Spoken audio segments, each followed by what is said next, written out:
Nag-react na nga sila dyan. Doon sa 10 million. Yung mukha na yan, no? Mukhang ano talaga eh. Mukhang kanor eh, oh. Pak!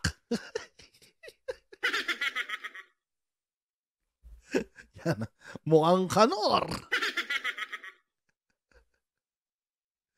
Diba? Your smile can bridge. The close-up smile. Mga girls, ito yung mukha nagigising sa inyo sa umaga. Payag kayo. Your smile can bridge the difference between us. Diba? Tindi guys, oh. Saka diretso-diretso yung ngipin nyo, oh. Diba? Ano kaya? Ang tawag doon? Pustiso? Pustiso kaya yan? O jacket?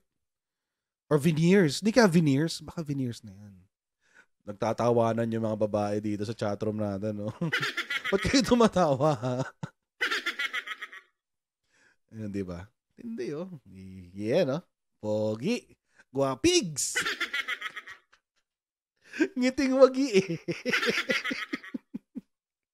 Anyway. Okay, so kung kayo po ay nasa US, UK, Canada, Italy, France, Spain, Ireland, and Belgium, may pwede kayo magpadala na inyong mga remittances sa Pilipinas gamit po ang Sendwave. Ang gagawin nyo lang ay download ang Sendwave app. Kayo na account, ilagay nyo ba ang account details nyo at pwede na magpadala sa GCash, Cash Pickup at iba't ibang mga bangko sa Pilipinas. At kapag ginamit nyo pa ang promo code na Coach Jared, sa inyo pong unang padala ay makakuha kayo ng karagdagang $20 free credit para pwede nyo may padala sa inyong mga minamahal sa buhay. So, gamitin na si Sendwave for all of your remittance needs. Ito yung sinabi nung isa sa abogado niya, hindi ito si Attorney Topacio. Si Attorney Torion, sabi niya. Sabi, sa pahayag na inilabas ng KOJC, sinabi ng simbahan na nirerespeto nito ang desisyon ng Administrasyong Marcos. However, it cannot help but be amazed.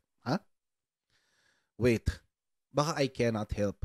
I cannot help but be amazed by this obstinate and continuous obsession of the Marcos administration against Pastor ACQ. I cannot help but be amazed by this obstinate and continuous obsession of the Marcos administration against Pastor Kibuloy. Obstinate? Katigasan ng ulo? Obsession? Hindi kaya dahil may warrant lang siya. Di ba pwedeng ganun? Na kailangan mahuli siya kasi may warrant siya. Ang kasi dito, mga kotsero, lagi nilang pinoporma tungkol kay Kibuloy, biktima siya. He is not a victim.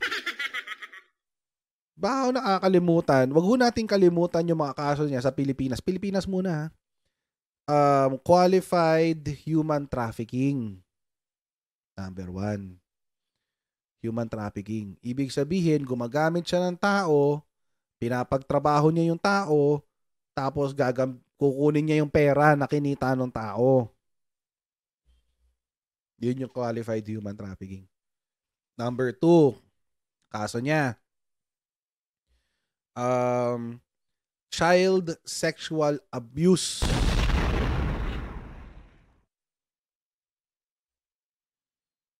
Or sexual abuse of a minor.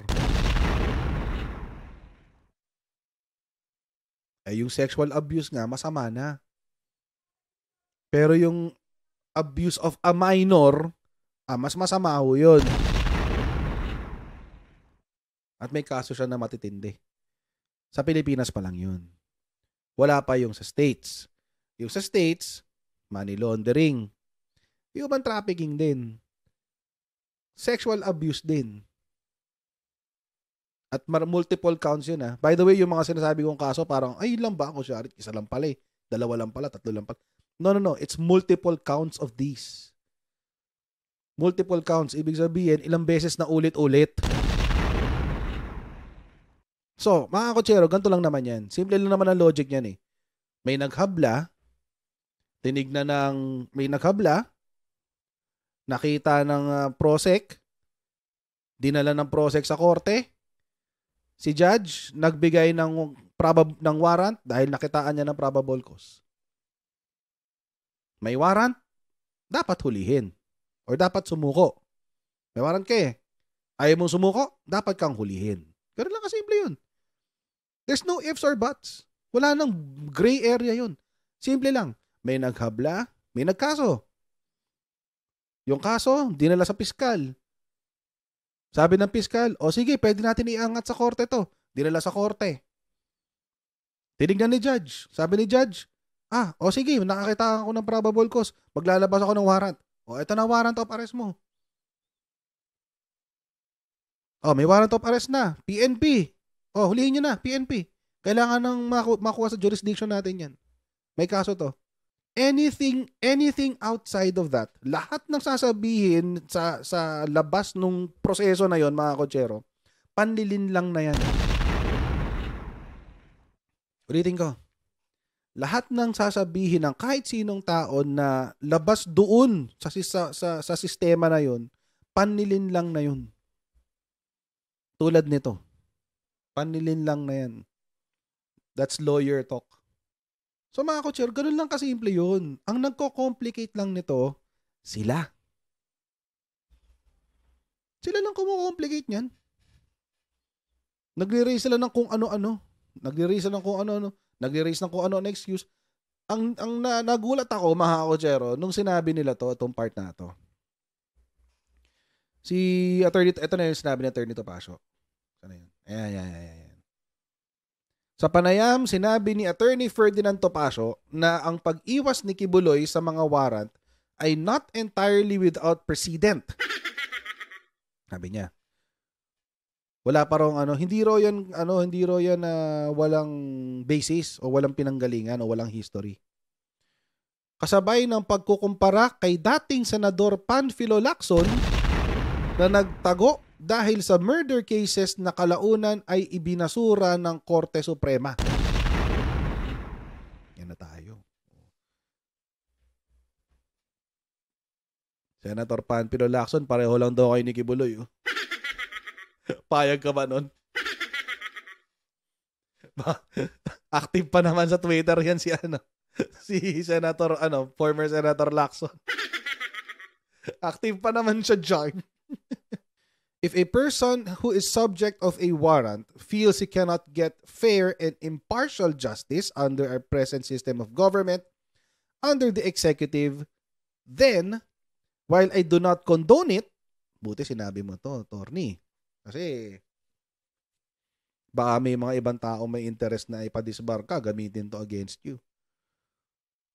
While I do not condone it, I will be the last person to blame him for refusing to submit himself to a justice system that is far from being fair. So kung wala palang justice system sa Pilipinas ngayon, edi papasukin na nga si ICC.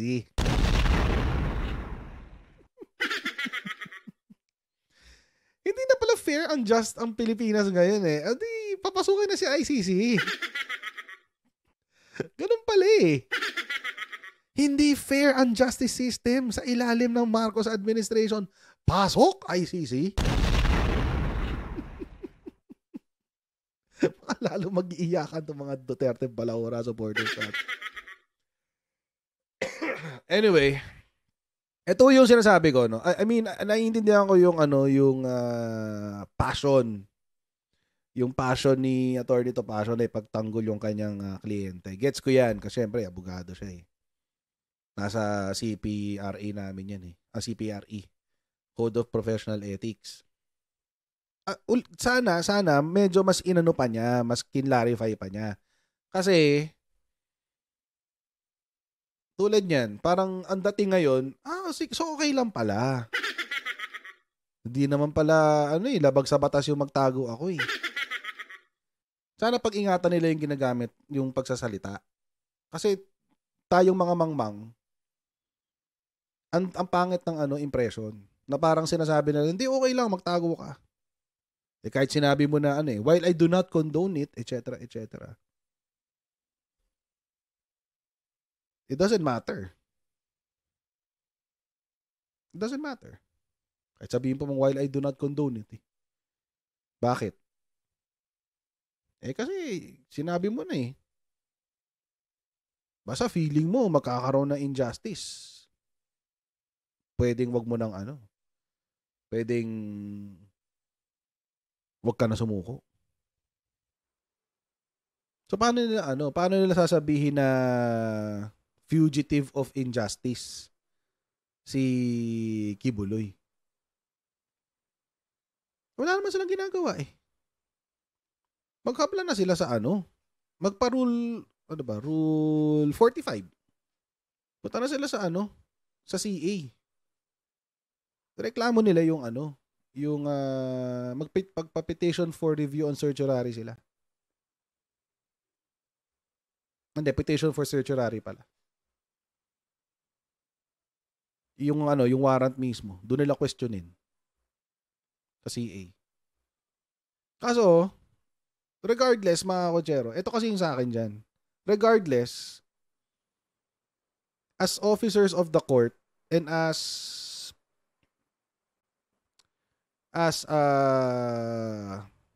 vanguards of the law, parang ang weird na ang weird lang na gagamitin mo pa yung gobyerno para lang ipagtanggol yung kliyente mo. Ito yung gusto kong ipakita kanina pa. Pakinggan niyo to ha. Pakinggan niyo kung paano niya sinagot yung mga tanong para lang ipagtanggol si Kibuloy. Million pesos for information on the whereabouts of Pastor Apollo Kibuloy, 1 million pesos for others implicated in the case. I want to get your comments on that. And does the pastor have no plans to come forward still? First of all, since it was admitted by Ari Abalos that the reward money came from private persons, then he has nothing to do. Because usually, ako po ay galing din ako during the time of President Estrada. And the rule with respect to reward money is that there is a memorandum providing for the reward money for certain persons signed either by the Chief PNP or someone from the ILG, the Undersecretary for Peace and Order, or the Secretary himself. And usually, these funds come from the intelligence funds of the DILG. These are public funds. Now, there is a question that begs an answer from Secretary Abalos.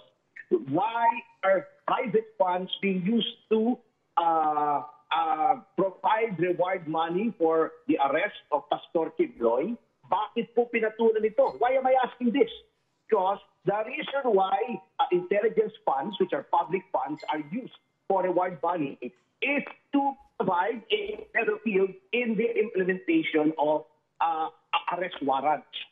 Kung papasukan po natin ng iba, then we have to know what is the arrest of these private persons in causing the arrest of Pastor Kibuloy. Why did the DILG private fund when there are guidelines when give public private funds to complement?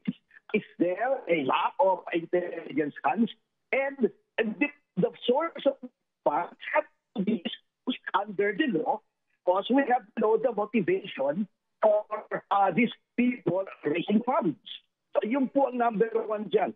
Number two, the reward money is grossly disproportionate. It violates the equal protection cost. Wait lang.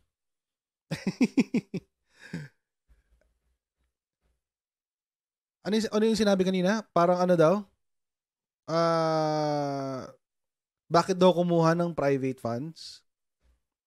Ano daw yung motibo ng mga tao sa likod ng pagbibigay ng private funds? Para sa Para sa 10 million pesos? Does it matter? Is it illegal? Number one. Is it illegal? Kasi pwede kasi na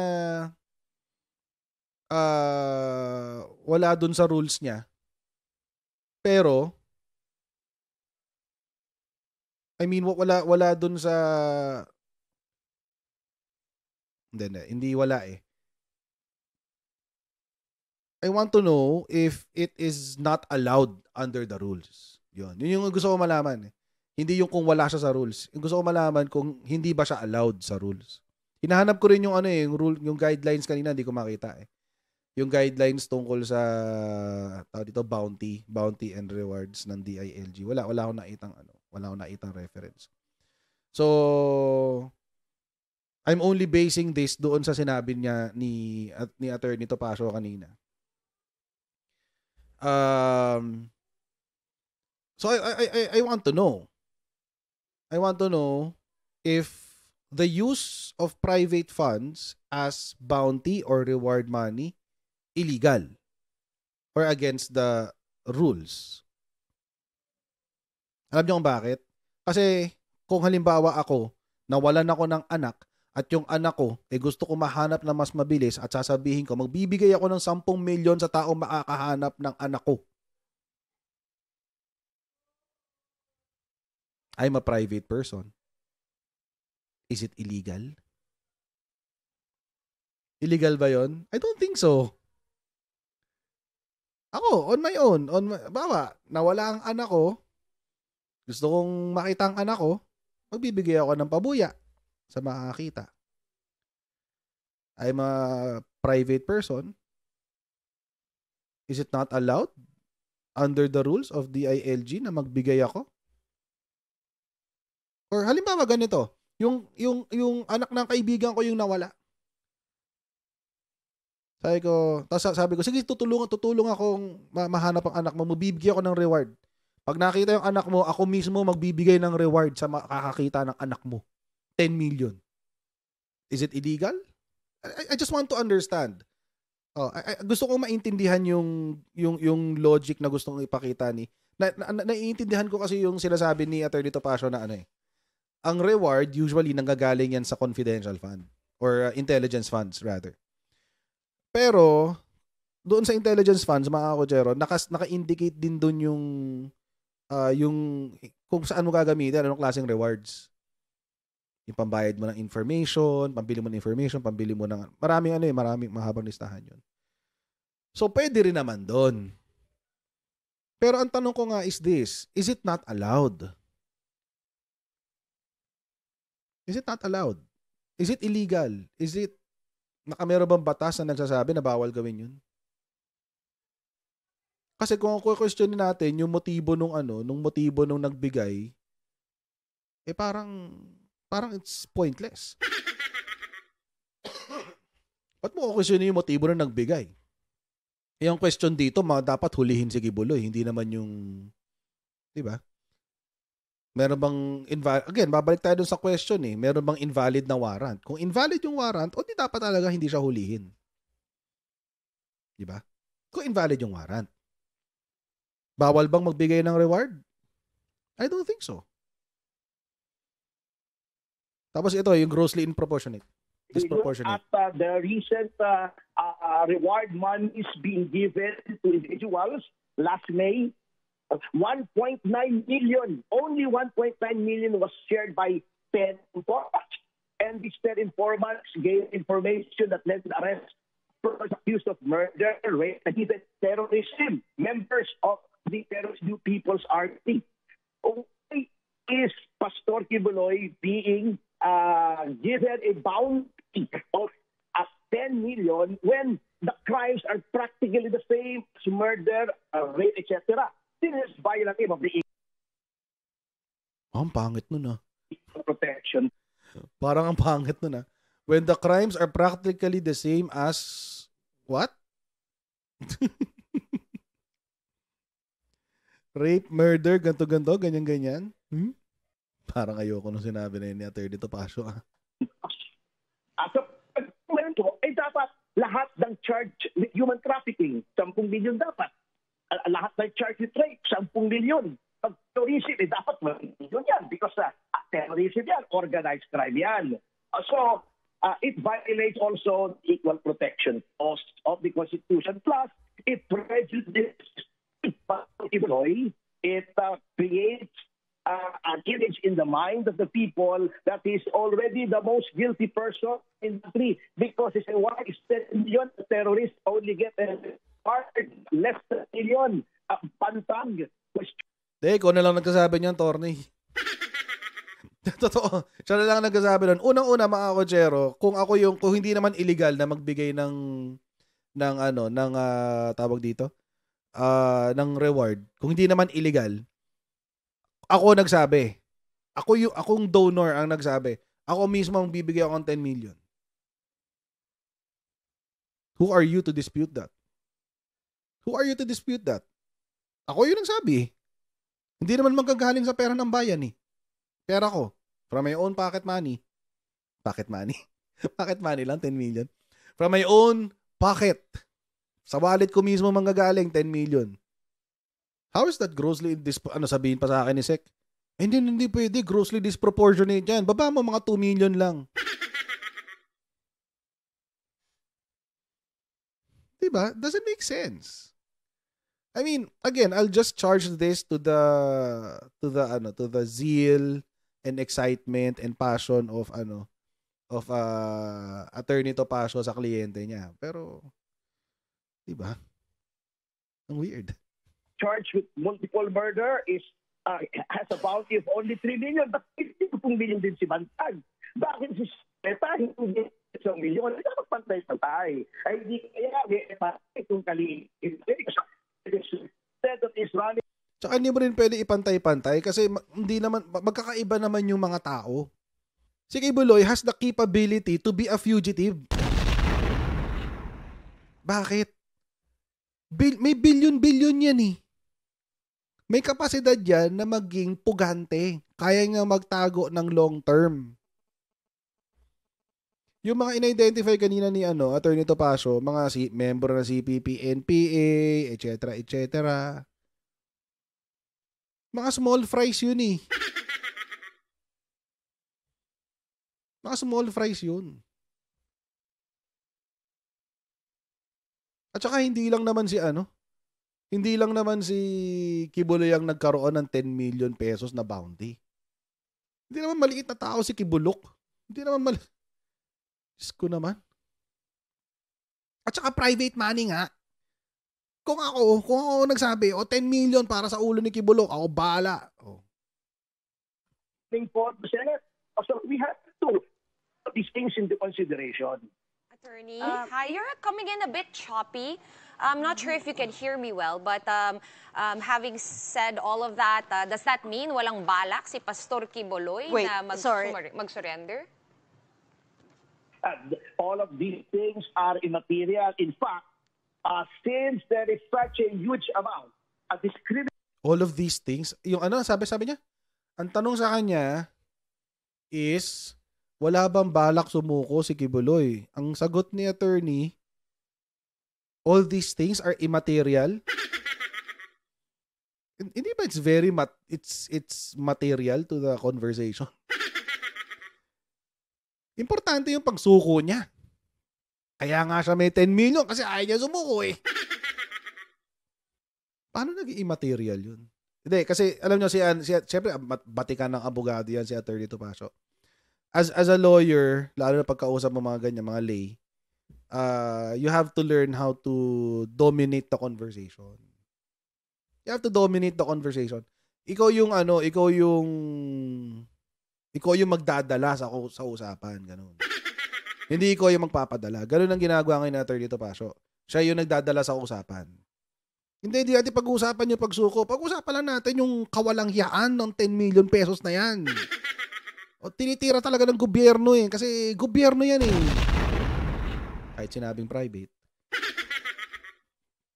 Discriminatory amount on the part of the government for the arrest of Pastor Kibuloy, it only shows that there is political persecution. See? He's being singled Politika out. agad. So why would you surrender to a government that is persecutory, that is singling you out, that is discriminating against you? That is the problem with this government. Tira ng tira yung mga opisyal natin. Hindi nakikita ang ramifications ng tinitingnan nila.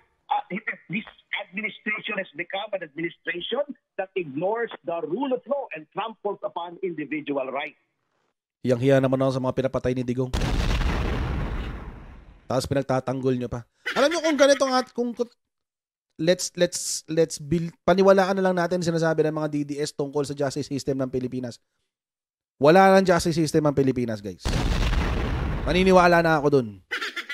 Mr. President, kung makapanood niyo po itong video na to, maniwala po tayo sa sinasabi ng mga supporters ni Digong Duterte, na wala na po tayong justice system sa Pilipinas.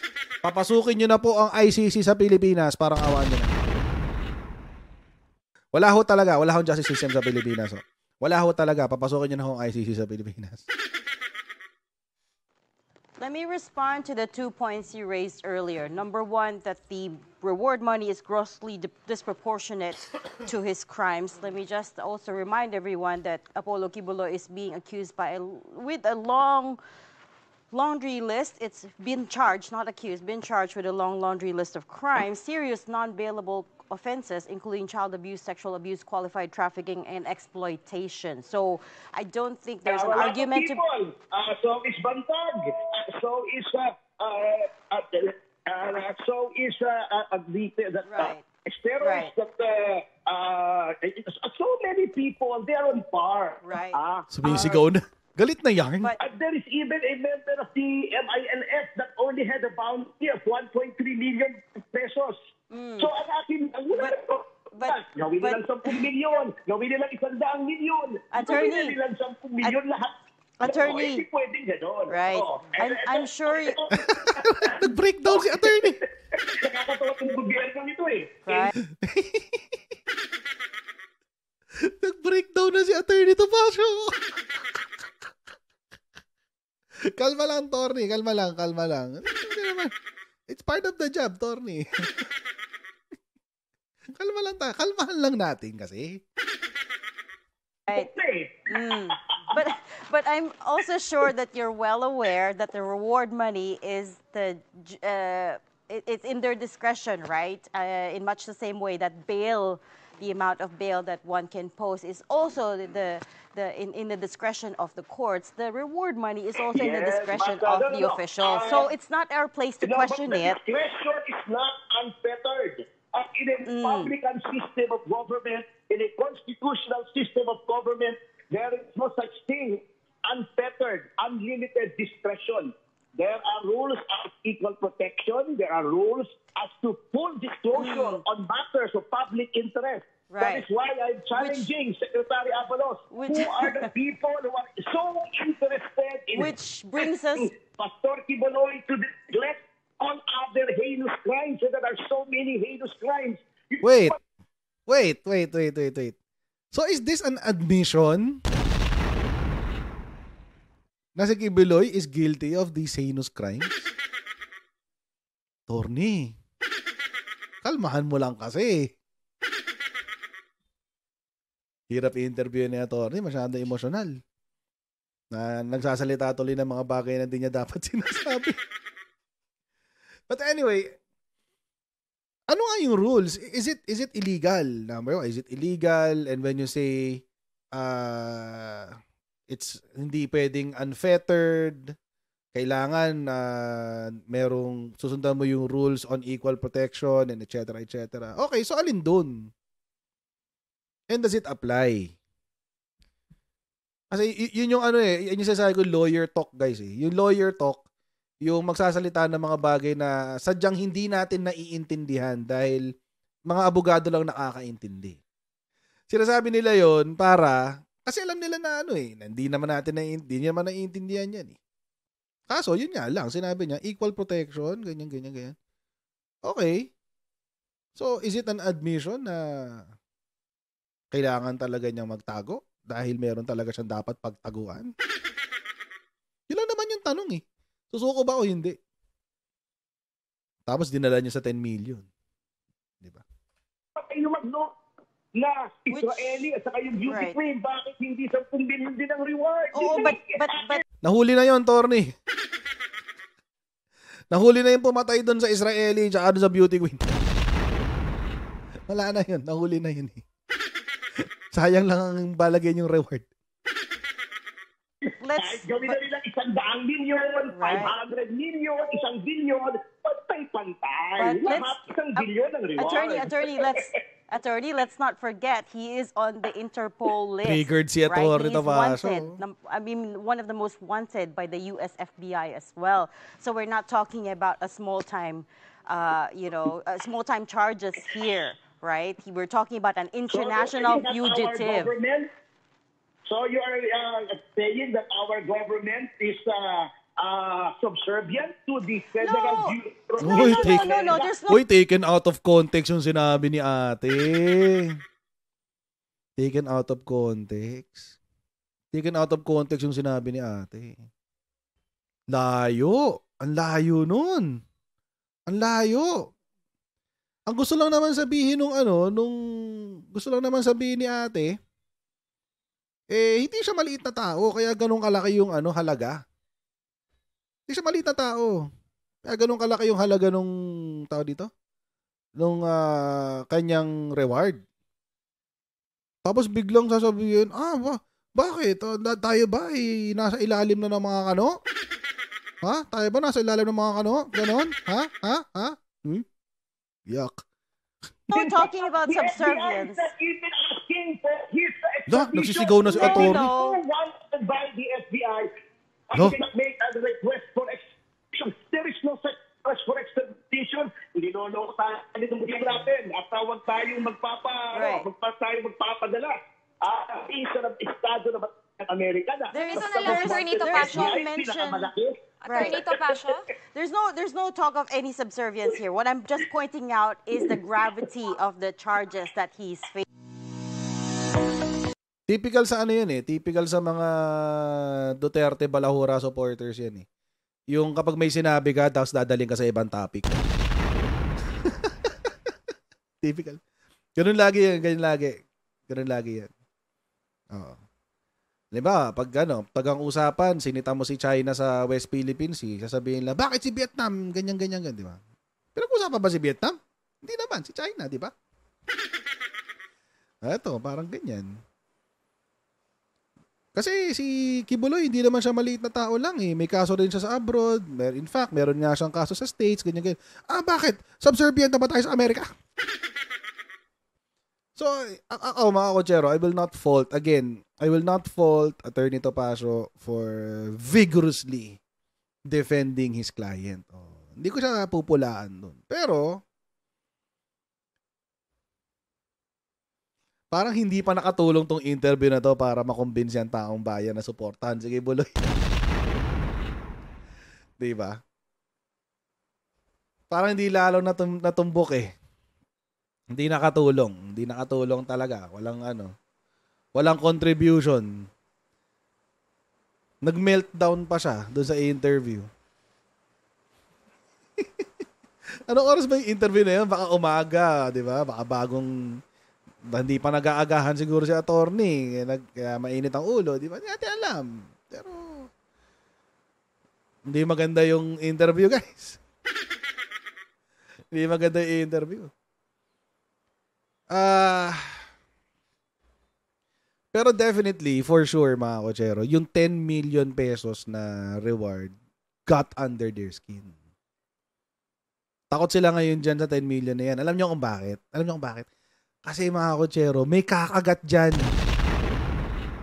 May kakagat dyan. 10 million yan eh. May kakagat dyan. Sa lahat ng simbahan, merong isang Judas. Lahat ng simbahan may Judas. Huwag niyong kakalimutan yan, mga kotsero. Sa lahat ng simbahan, merong Judas. Diyos ko. May kaagad dyan. Kaya kinakabahan sila dyan sa 10 million na yan. Kaya gusto nilang malaman sinong may gusto niyan, sinong niyan. Kasi para malaman nila kung paano nila aatakihin yung 10 million na yan. Paano nila itatago si Kibuloy niyan. Sa 10 million na yan. Uy, lakas na ulan. Anyway. May kaagad dyan. 10 million yan eh.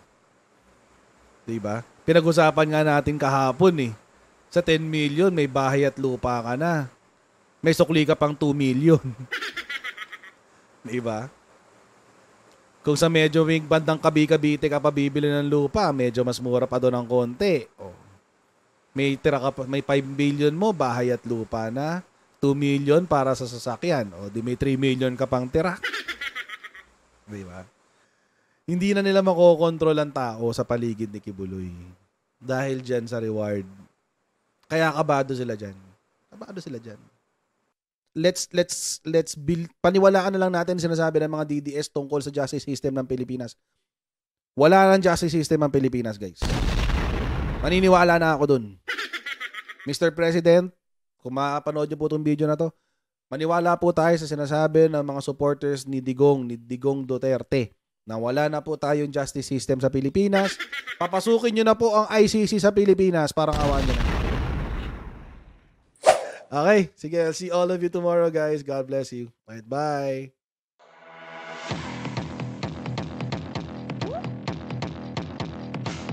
Pag ganun, huwag natin gawing tanga mga Pilipino. Mas maganda kasi nasa lugar ka ng tama kaysa yung pinipilit mo yung pagkakamali.